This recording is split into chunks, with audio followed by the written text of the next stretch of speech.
Faithful adherence to the rule of law is the bedrock principle of the Justice Department and of our democracy. Upholding the rule of law means applying the law evenly, without fear or favor. Under my watch, that is precisely what the Justice Department is doing. That was Attorney General Merrick Garland speaking about the Justice Department's decision to raid former President Trump's Mar-a-Lago residence. Some Democrats are saying that President Trump could be or should be prosecuted here. Alan Dershowitz is a legal legend and the host of the podcast The Dersh Show. He's also the author of The Price of Principle, Why Integrity is Worth the Consequences. And I'm sure he's got a few things to say about what we have seen over the course of the last few days. So, Professor, first we heard from sources that Garland wasn't even involved in all of this. Now we know that he was. Were you surprised to learn that he signed off on the warrant? And what do you think about this claim that nobody at the White House was notified of this prior to the fact?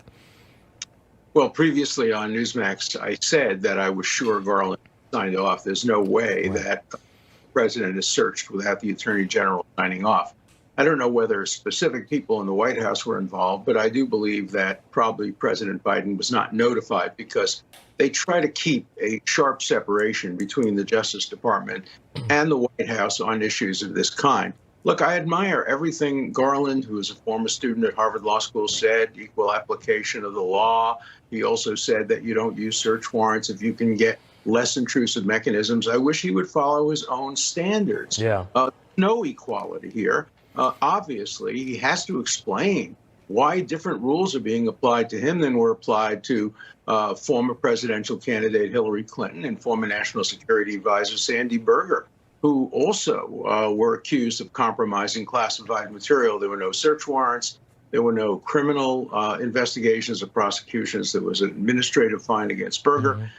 Of course, a put down by Comey against Hillary Clinton that may have costed the presidential election, but there wasn't a criminal investigation. So if you have an even application of the law, he has to explain that, and he has to explain why a search warrant instead of a subpoena. Yeah, we continue to hear that even former President Obama has thousands of documents that they're still negotiating getting access to those documents, which are in Chicago. Well, so every government official takes with them documents that they think will help them write their memoirs. In fact, when they go to publishers, they basically say, look, we have all this material that's never been disclosed before. I don't think they call it classified material, but that's the implication.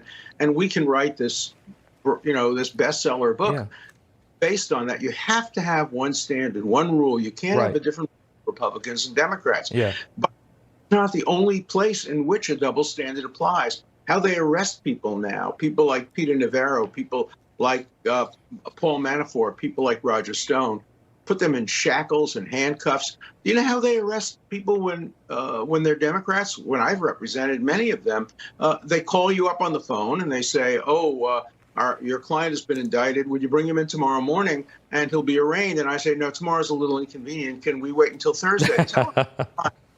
Thursday. That's the way it usually works. Arrested at the airport and put in shackles. Yeah, no, it's really gotten out of hand, Professor.